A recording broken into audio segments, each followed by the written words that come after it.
नमस्कार। नेपाल टेलिभिजन समाचारमा स्वागत छ। म श्वेता सिन्हा र साथमा छु म गजुरधन राई। समाचारको सुरुमा प्रमुख समाचार। एसई को नतिजा सार्वजनिक, 22,000 भन्दा बढीले उच्च ग्रेड ल्याउन सफल। यस वर्षको नतिजा राम्रो रहेको राष्ट्रिय परीक्षा बोर्डद्वारा जानकारी। कोशी प्रदेशमा नेपाली कांग्रेसका उद्धव थापा मुख्यमन्त्रीमा नियुक्त। थापालाई सभामुख समेतको गरी 47 बहुमत प्रदेश सदस्यको समर्थन।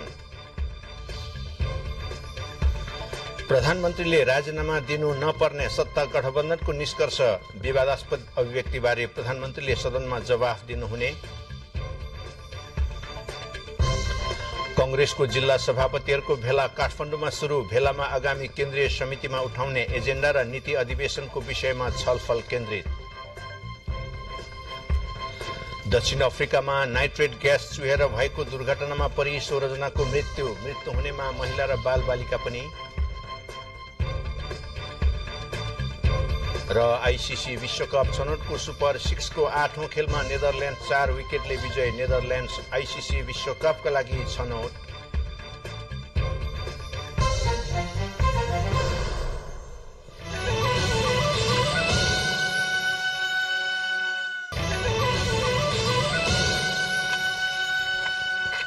समाचार अब विस्तारमा। राष्ट्रिय परीक्षा बोर्डले यस वर्षको माध्यमिक शिक्षा परीक्षा एसई को परीक्षाको नतिजा आज सार्वजनिक गरेको छ। 2079 साल चैत 19 गतेदेखि 29 गतेसम्म सञ्चालन भएको परीक्षाको प्रकाशित नतिजामा गत वर्षको भन्दा करिब 13,000 धेरै विद्यार्थीले माथिल्लो ग्रेड 3.6 देखि 4 सम्म जीपीए ल्याउन सफल भएका छन् भने 1,43,000 विद्यार्थीले भने डी+ भन्दा कम ग्रेड ल्याउन सफल भएका छन्।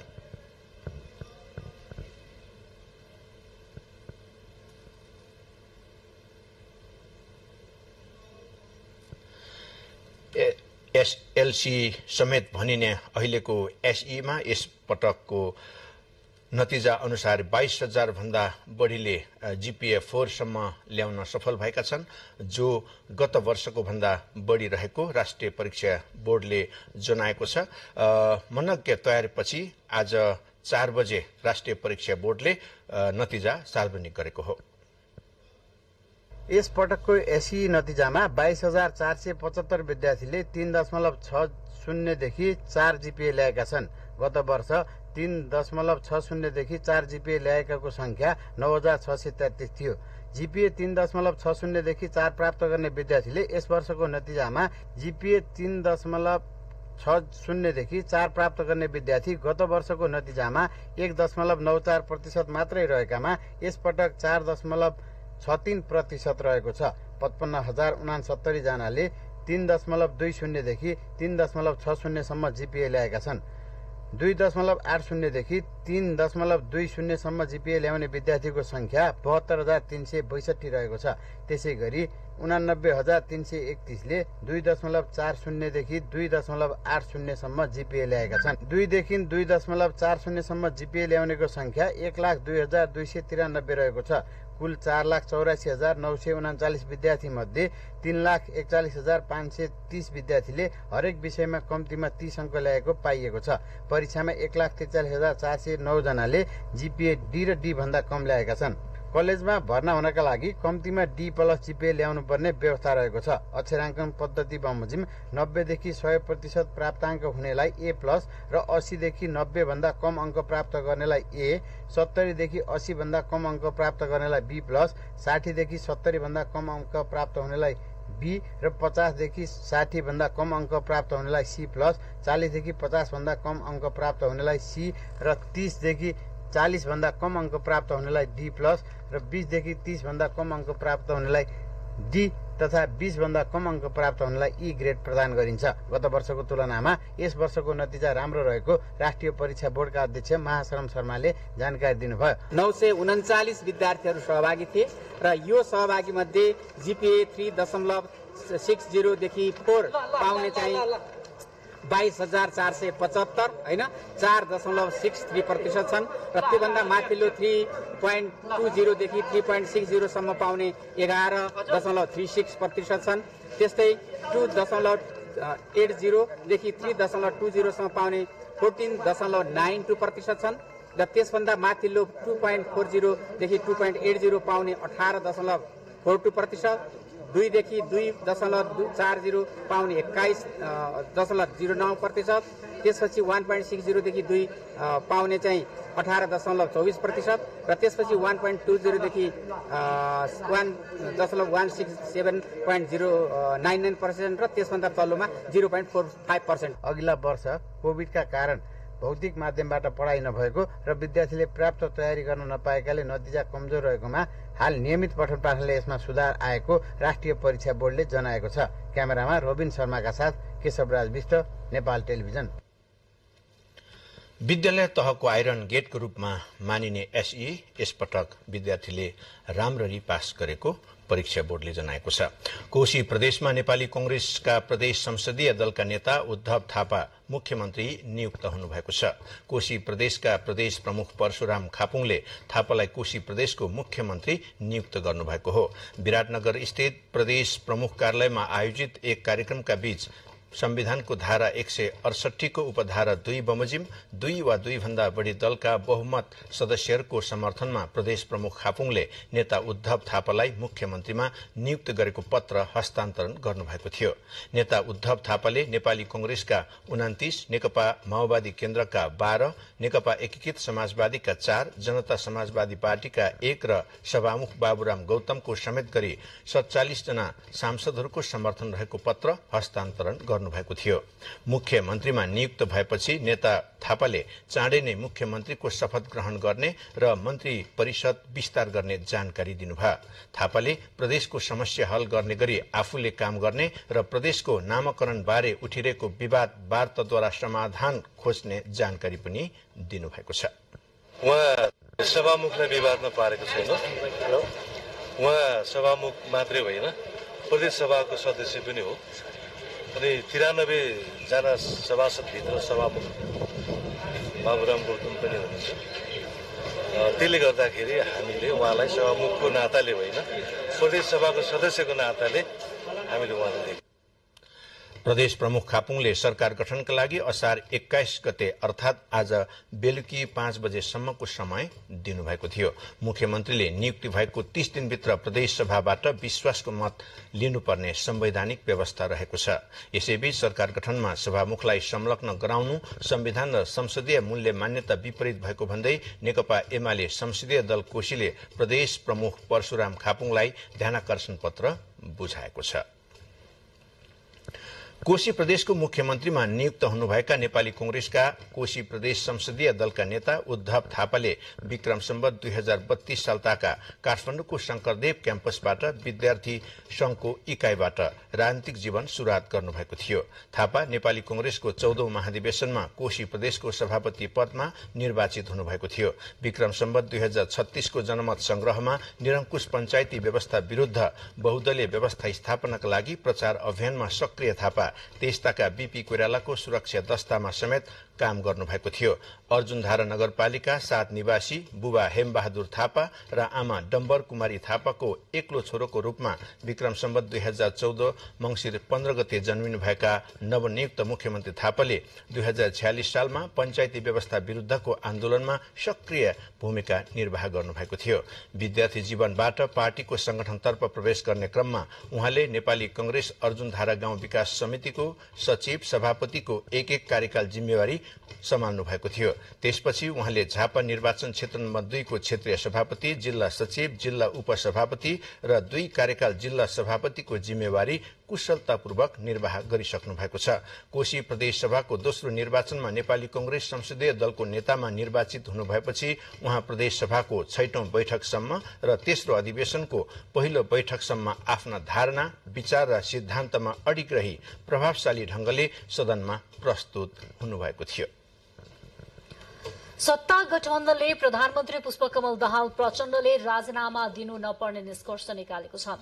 प्रधानमन्त्री निवास बालुवाटारमा बसेको गठबन्धनको बैठकले राजीनामा माग्ने प्रमुख प्रतिपक्षी दल नेकपा एमालेको कदम असंसदीय रहेको ठहर गर्दै यसबारेमा प्रधानमन्त्रीले प्रतिनिधि सभाको बैठकमा पेश गर्ने निर्णय गरेको छ।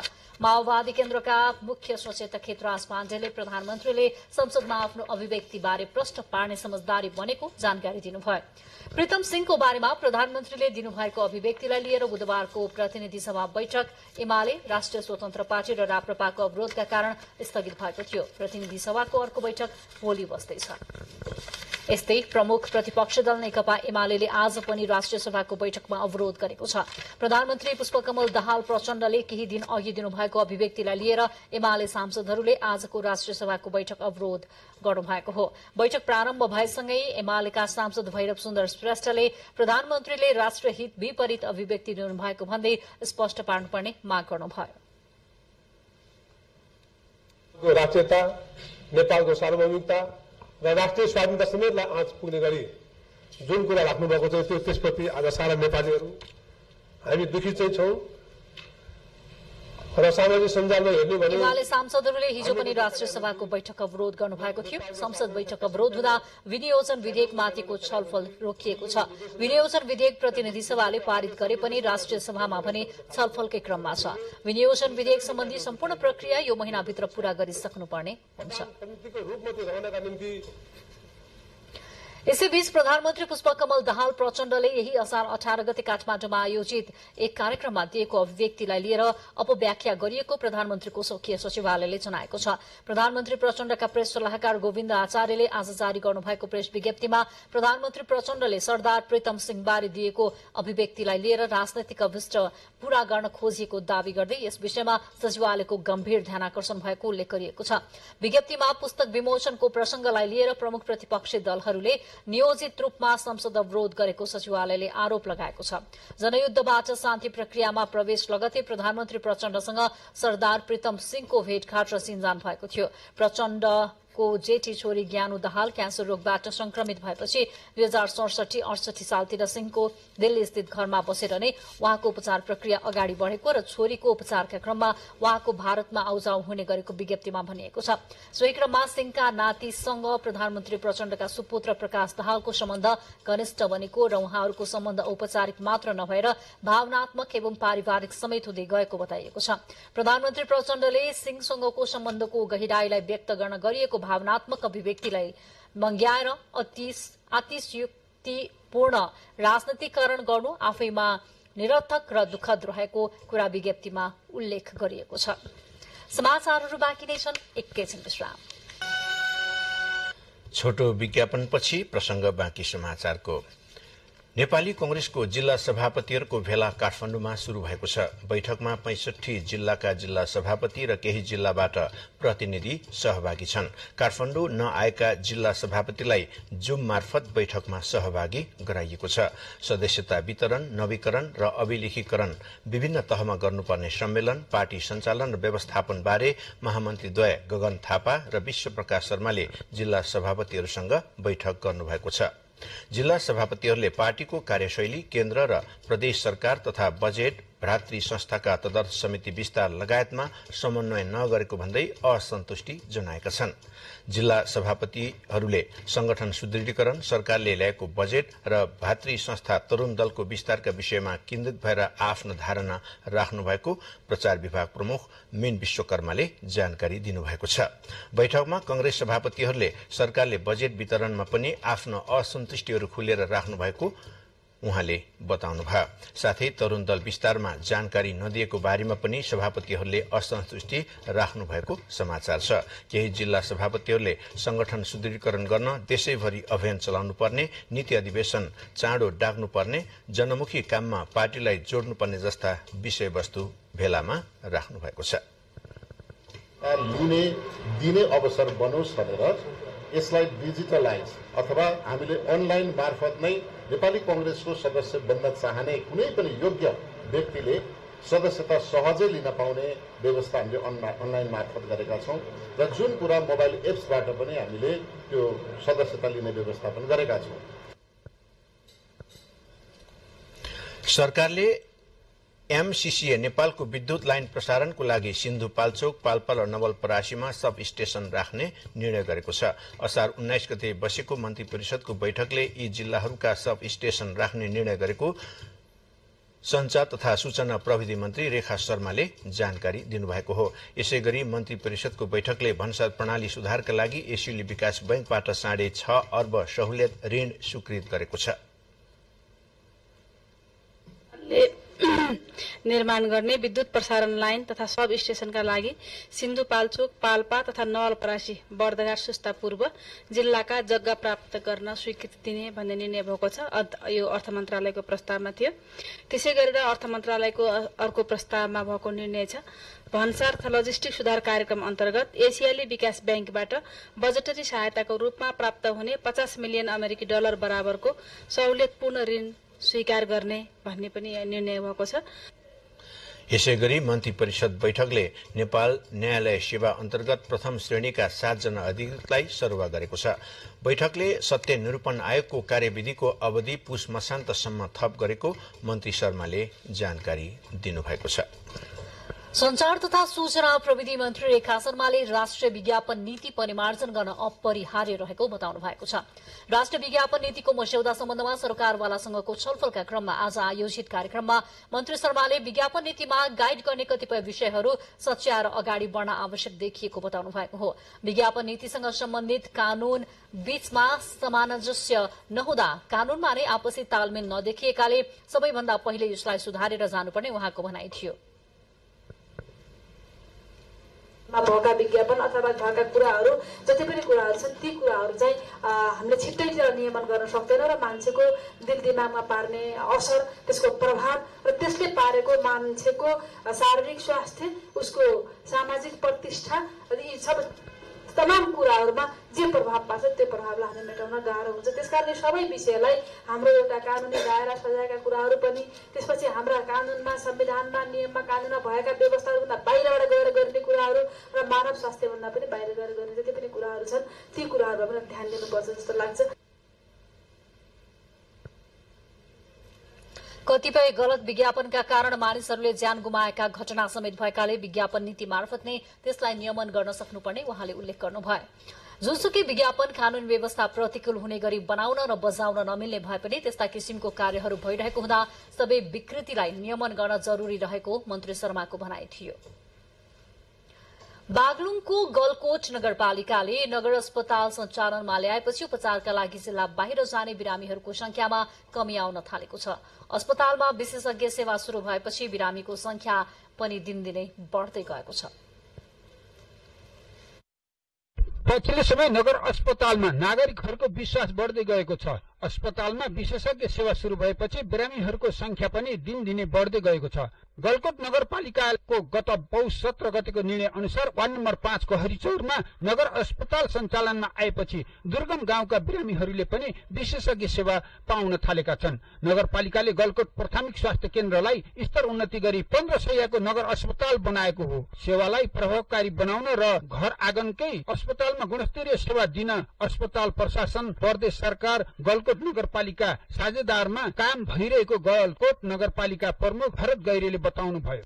प्रदेश संघसँग कन्ट्याक्टमा रहेर यो अवस्थामासम्म ल्याउन सफल भएका छौं। विक्रमसम्म 2016 सालमा स्थापना भएको स्वास्थ्य चौकी अहिले नगर अस्पतालमा स्तर वृद्धि भएको छ। पहिले मासिक 350 बिरामी आउने गरेको अस्पतालमा अहिले दैनिक 350 भन्दा बढी बिरामी सेवा लिने गरेको अस्पतालले जनाएको छ। अहिले अस्पतालमा 24 घण्टा इमर्जेन्सी सेवा, भिडियो एक्सरे, पोस्टमार्टम, प्रसुति सेवा, एक्सरे लगायतका सेवा प्रभावकारी भइरहेको र दीर्घरोगी, प्रेसर, सुगर, निमोनिया लगायतका बिरामीहरू आउने गरेको अस्पतालका प्रमुख डाक्टर राजेश पौडेलले बताउनु भयो। सुगरको बिरामीहरू, प्रेसरको बिरामीहरू, रुगाखोकीको बिरामीहरू, झाडा पखालाको बिरामीहरू र चोटपटक लागेको, यो पहाडी भेग भएको हुँदाले रुखबाट लड्ने, घाँस काट्न चिप्लिने यस्ता खालका प्रकृतिका बिरामीहरू आउँछन्। अस्पतालमा गुणस्तरीय सेवा दिन थालेपछि बिरामीहरू पोखरा, काठमाडौँ जानुपर्ने समस्याबाट मुक्त भएको बिरामीहरू बताउँछन्।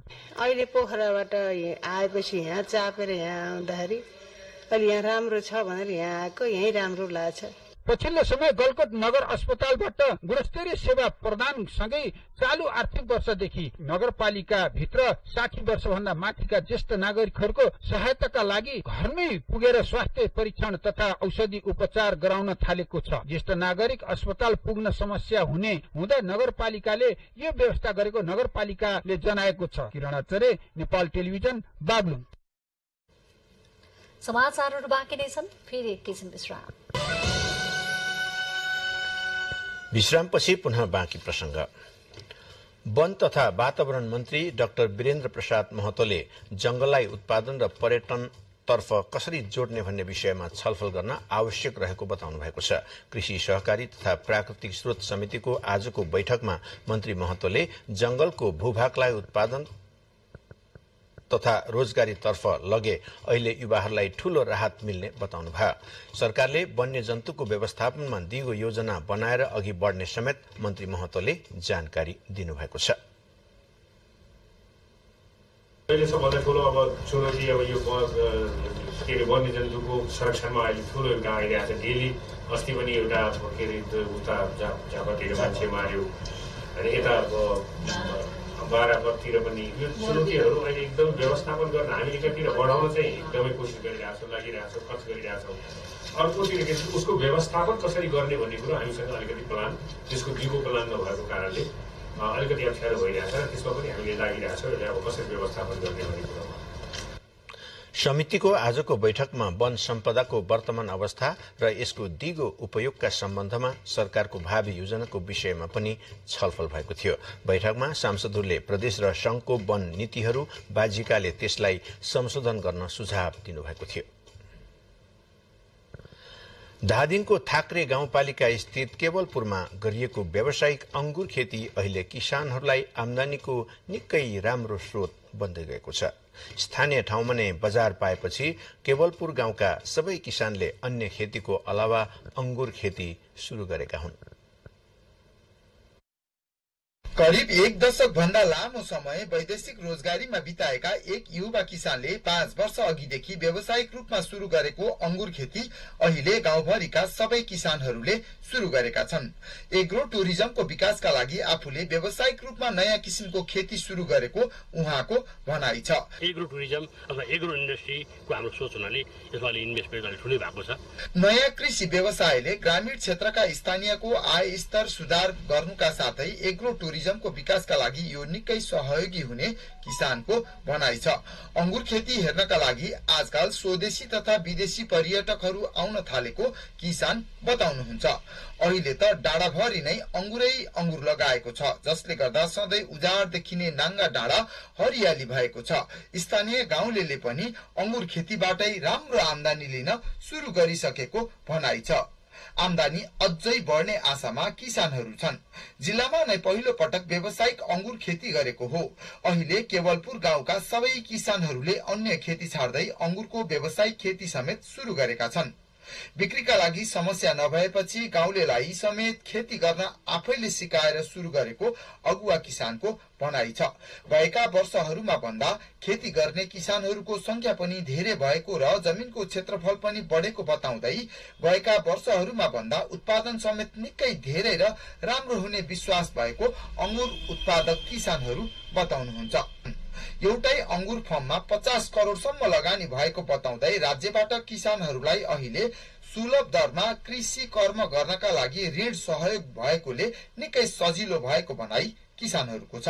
पाखो र भिरालो जमिनको उचित व्यवस्थापन गरी गरिएको अंगुर खेती जिल्लामा नै अहिले नमुना बनेको छ। यसरी गरिएको व्यावसायिक खेतीमा स्थानीय युवाहरूलाई रोजगारी समेत दिएको छ। खेती अहिले केवलपुरमा करिब 5000 रोपनी भन्दा धेरै जमिनमा गरिएको छ।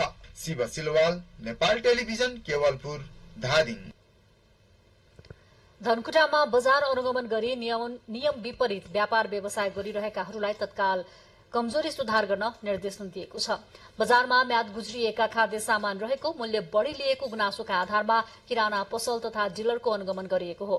जिल्ला प्रशासन कार्यालय, घरेलु तथा साना उद्योग कार्यालय र खाद्य प्रविधि तथा गुण नियन्त्रण डिभिजन कार्यालयले संयुक्त रूपमा बजार अनुगमन गरेका हुन्। धनकुटाको मदन चोकदेखि भीमनारायण चोकसम्ममा अनुगमनका क्रममा उपभोग्य मिति सकिएका खाद्य वस्तु नष्ट गरिएको छ भने मूल्य सूची अनिवार्य टास्क गर्न निर्देशन दिएको सहायक प्रमुख जिल्लाधिकारी अञ्जन न्यौपानेले बताउनुभयो। चालू आर्थिक वर्षको अन्तिम महिना असार शुरू भएपछि ब्याङ्किङ प्रणालीमा 71 अर्ब रूपियाँ निक्षेप थप भएको छ। असार महिनामा सरकारी खर्च बढ्ने भएकाले प्रणालीमा उच्च निक्षेप थप भएको हो। चालू आर्थिक वर्षको असार 1 गते ब्याङ्किङ प्रणालीको कुल निक्षेप 55 खर्ब 69 अर्ब रूपियाँ रहेको थियो। उक्त निक्षेप पछिल्लो 19 दिनमा बढ़ेर असार 19 गतेसम्म आइपुग्दा 56 खर्ब 30 अर्ब रूपियाँ पुगेको छ। यो अवधिमा ब्याङ्क वित्तीय संस्थाले 8 अर्ब रूपियाँ मात्र लगानी गरेको अवस्था छ। असार 1 गते ब्याङ्क वित्तीय संस्थाको कुल कर्जा लगानी 48 खर्ब 54 अर्ब रूपियाँ रहेको थियो। असार 19 गते आइपुग्दा 8 अर्बले बढ़ेर 48 खर्ब 62 अर्ब रूपियाँ पुगेको हो। सामान्यतया सरकारले चालू आर्थिक वर्षको अन्तिम महिनामा धेरै खर्च गर्ने भएकाले ब्याङ्किङ प्रणालीमा निक्षेप तुलनात्मक रूपमा बढ़ी थपिन्छ। असार महिनाको पछिल्लो 20 दिनमा सरकारले 1 खर्ब 70 अर्ब 5 करोड़ 32 लाख रूपियाँ खर्च गरेको छ। यसमध्ये 1 खर्ब 16 अर्ब 58 करोड़ 79 लाख रूपियाँ चालू खर्च गरेको छ भने 36 अर्ब 14 करोड़ रूपियाँ मात्र पुँजीगत खर्च भएको महालेखा नियन्त्रकको कार्यालयले जनाएको छ। बुलेटिनमा प्रमुख समाचार पुनः एकपटक।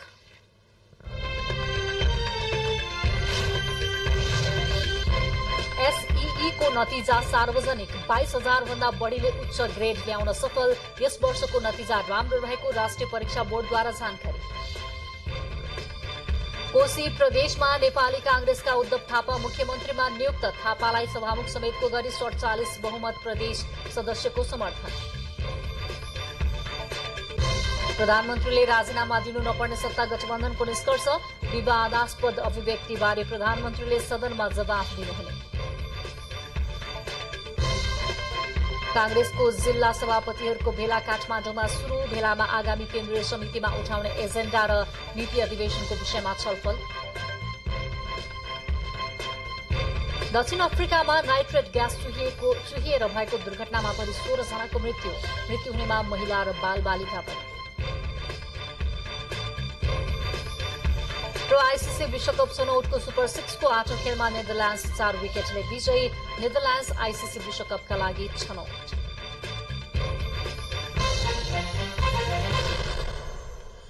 प्रमुख समाचारपछि अब समाचारको बाँकी प्रसंग।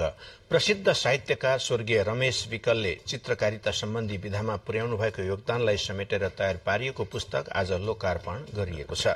रमेश विकल साहित्यिक प्रतिष्ठानले काठमाडौँमा आयोजना गरेको कार्यक्रममा वरिष्ठ साहित्यकार हरिप्रसाद शर्मा र काठमाडौँको गोकर्णेश्वर नगरपालिकाका प्रमुख दीपक रिसालले संयुक्त रूपमा पुस्तक लोकार्पण गर्नुभएको हो।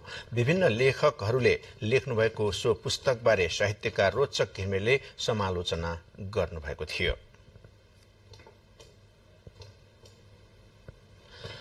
वर्षभरिमा दुर्घटना नगराउने ट्रिपर चालकहरूलाई काभ्रेमा पुरस्कृत गरिएको छ। बागमती ट्रिपर व्यवसायी संघ काभ्रेले वर्षभरि दुर्घटना नगराउने चालकहरू मध्येबाट 10 जना चालकलाई छनौट गरी लुगा धुने मेसिन लगायतका विभिन्न पुरस्कारहरू दिएको छ।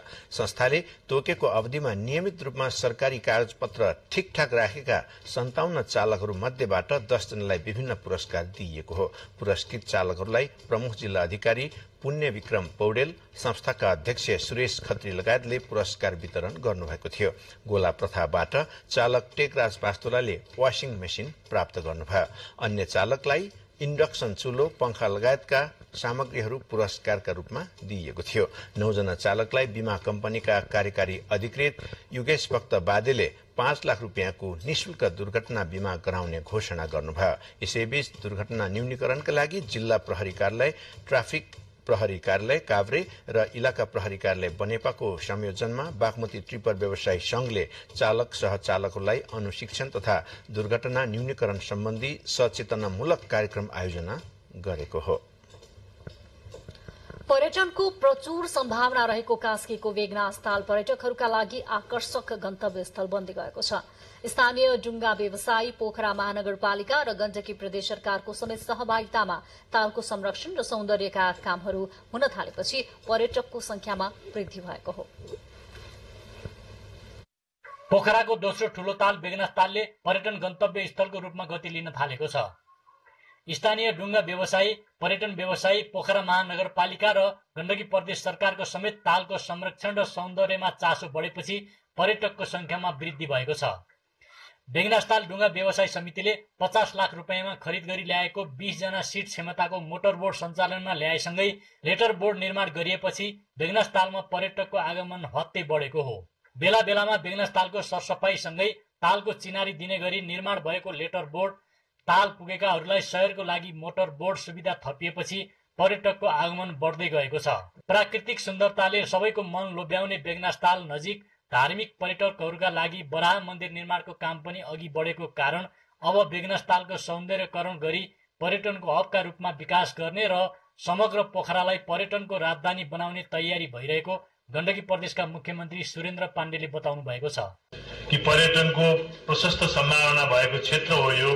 हामी पोखरालाई पर्यटकीय राजधानी बनाउँछौँ र त्यो आधिकारिक रूपमा नै घोषणा गर्छौँ। पर्यटकीय राजधानी बनाइसकेपछि त्यहाँबाट पर्यटकलाई सेवा दिनको लागि र हाम्रो यो राजधानीमा पर्यटकहरूलाई आकर्षित गर्नका लागि हामीले गर्नुपर्ने के कार्यहरू हुन सक्छन् ती कुराहरू पनि हामीले गर्नुपर्दछ।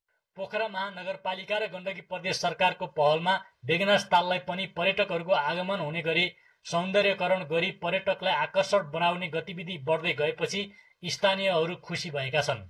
परशुराम शर्मा, नेपाल टेलिभिजन, गण्डकी प्रदेश, कास्की, पोखरा।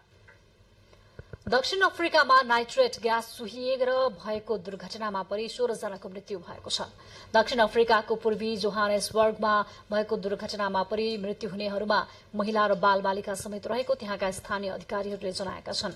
बुधबार भएको घटना अवैध सुन खानीको क्षेत्रमा भएको समाचार छ। नाइट्रेट ग्यासको प्रयोग माटोबाट सुनलाई अलग गराउन प्रयोग गरिने भएकाले घटना त्यही भएको र घटनास्थल नजिकैबाट एउटा ग्यास सिलिण्डर पनि बरामद भएको स्थानीय अधिकारीहरूलाई उद्धृत गर्दै अन्तर्राष्ट्रिय समाचार संस्थाहरूले जनाएका छन्। मृतकहरू सोही घटनास्थलको 100 मिटर वरपर भेटिएको पनि समाचार छ। घटनामा परि घाइते भएकाहरूको स्थानीय अस्पतालमा उपचार भइरहेको छ। अमेरिकी राष्ट्रपतिको सरकारी निवास व्हाइट हाउसमा आइतबार राति भेटिएको सेतो पाउडर अरू केही नभएर अन्ततः कोकिन भएको खुलेको छ। आइतबार राति भेटिएको सो सेतो पाउडर कोकिन भएको अमेरिकी अखबार वाशिंगटन पोस्टले दावी गरेको छ। गुप्तचर टोलीले यस विषयमा अनुसन्धान गरिरहेको छ। पाउडर 3 दिन अघि आइतबार व्हाइट हाउसको पुस्तकालयमा भेटिएको थियो। यसपछि व्हाइट हाउसको पुस्तकालयको भाग पनि केही समयका लागि खाली गरिएको थियो। सोमबारबाट शुरू भएको उक्त पदार्थको अनुसन्धानले अहिले कोकिन भएको पुष्टि भएको हो। यो पाउडरको थप परीक्षणहरू गर्न बाँकी रहेको र अनुसन्धानपछि मात्र यस विषयमा आधिकारिक धारणा सार्वजनिक गरिने गोप्य सेवाका प्रवक्ता एन्थोनी ग्लेमीले बताउनुभयो। यो पदार्थ जुनसुकै वस्तु भए पनि व्हाइट हाउसमा कसरी पुग्यो भन्ने विषयमा गहन अनुसन्धान भइरहेको छ। राष्ट्रपति बाइडेनका 53 वर्षीय जेठा छोरा हन्टर लागू औषध सेवन लगायतका धेरै आरोपको सामना गर्दै आएका छन्। हन्टर शुक्रबार आफ्नो बुबासँग क्याम्प डेभिड जानु अघि व्हाइट हाउसमा थिए। परिवार मंगलबार व्हाइट हाउस फर्किएको थियो। बाँकी समाचार एकैछिनमा।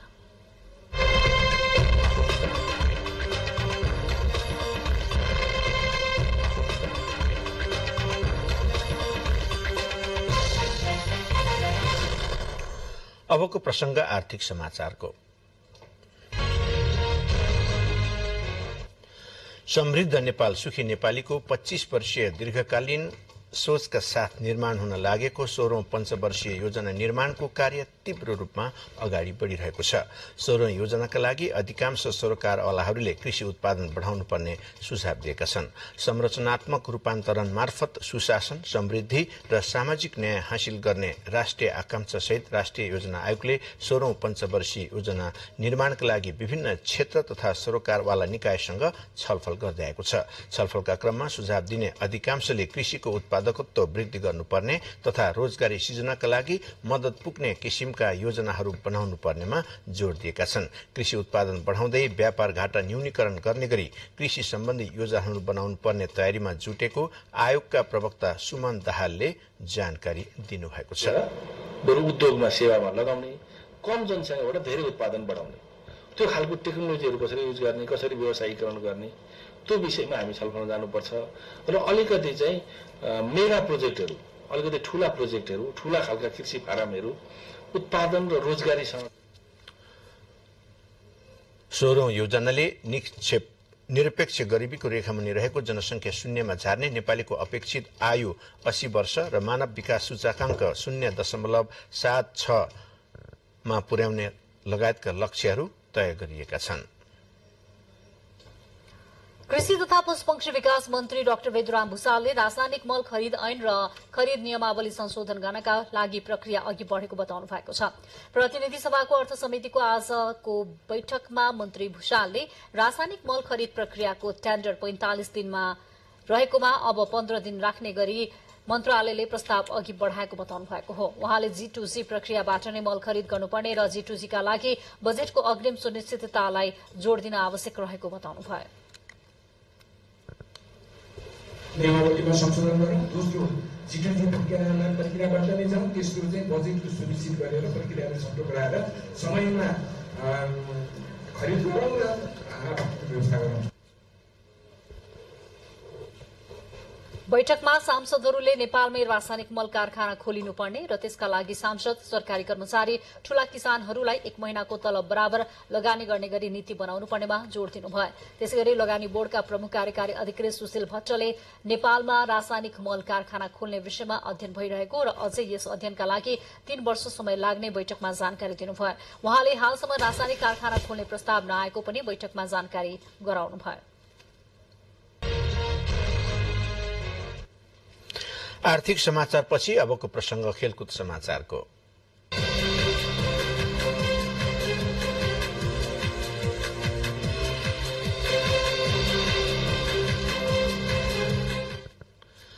बास्टी लिडेको शानदार अलराउन्डर प्रदर्शनमा नेदरल्याण्ड्सले आईसीसी विश्वकप छनौटको सुपर 6 खेलमा स्कटल्याण्डलाई 4 विकेटले हराउँदै विश्वकपमा आफ्नो स्थान पक्का गरेको छ। यसअघि टस हारेर पहिलो ब्याटिङ गरेको स्कटल्याण्डले निर्धारित 50 ओभरमा 9 विकेट गुमाउँदै 277 रन जोडेको थियो। स्कटल्याण्डका लागि ब्रेन्डम मैकमुलनले 110 बलमा 11 चौका र 3 छक्काको सहयोगमा 106 रन जोडेका थिए। कप्तान रिची बेरिङटनले 84 बलमा 3 चौका र 2 छक्काको सहयोगमा 64 रनको अर्धशतकीय इनिङ खेलेका थिए। टोमस मैकिन्टोसले 28 बलमा 5 चौकाको सहयोगमा अभिजित 38 रन जोडेका थिए। ओपनर क्रिस्टोफर मैकब्रिडले 38 बलमा 6 चौकाको सहयोगमा 32 रन बनाएका थिए। क्रिस क्रेप्सले 15 बलमा 18 रन जोडेका थिए। नेदरल्याण्ड्सका लागि बास्टी लिडले 10 ओभरमा 52 रन खर्चिएर 5 विकेट लिए। रायन क्लाएनले 2 तथा लगेन भान विकले 1 विकेट लिएका थिए। यो जितसँगै नेदरल्याण्ड्स आईसीसी विश्वकपका लागि छनौट भएको छ।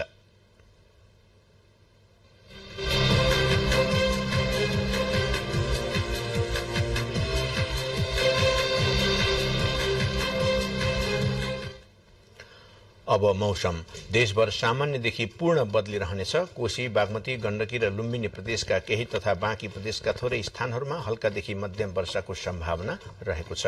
कोशी, गण्डकी, लुम्बिनी र सुदूरपश्चिम प्रदेशको 1-2 स्थानमा मेघगर्जन, चट्याङ सहित भारी वर्षाको समेत सम्भावना रहेको छ। देशको तराई भूभागका केही स्थानहरूमा हावाहुरीको समेत सम्भावना रहेको मौसम पूर्वानुमान महाशाखाले जनाएको छ। अब मौसम सम्बन्धी थप जानकारी।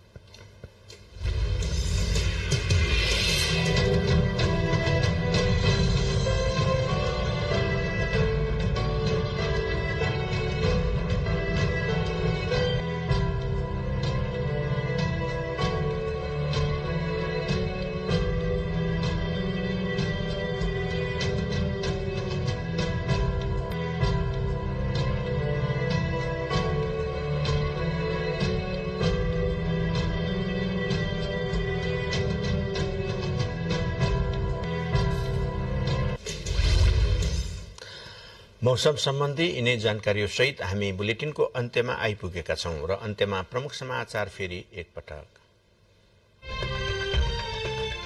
एसईई को नतिजा सार्वजनिक 22,000 भन्दा बढीले उच्च ग्रेड ल्याउन सफल। यस वर्षको नतिजा राम्रो रहेको राष्ट्रिय परीक्षा बोर्डद्वारा जानकारी।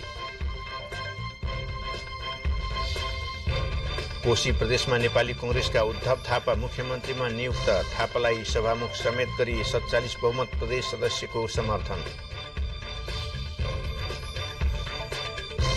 प्रधानमन्त्रीले राजीनामा दिनु नपर्ने सत्ता गठबन्धनको निष्कर्ष विवादास्पद अभिव्यक्तिबारे प्रधानमन्त्रीले सदनमा जवाफ दिनुहुने। कंग्रेसको जिल्ला सभापतिहरूको भेला काठमाडौँमा सुरु। भेलामा आगामी केन्द्रीय समितिमा उठाउने एजेन्डा र नीति अधिवेशनको विषयमा छलफल। दक्षिण अफ्रिकामा नाइट्रेट ग्यास चुहेर भएको दुर्घटनामा परि 16 जनाको मृत्यु हुनेमा महिला र बालबालिका पनि। र आईसीसी विश्वकप छनौटको सुपर 6 को 8औं खेलमा नेदरल्यान्ड 4 विकेटले विजयी। नेदरल्यान्ड्स आईसीसी विश्वकपका लागि छनौट।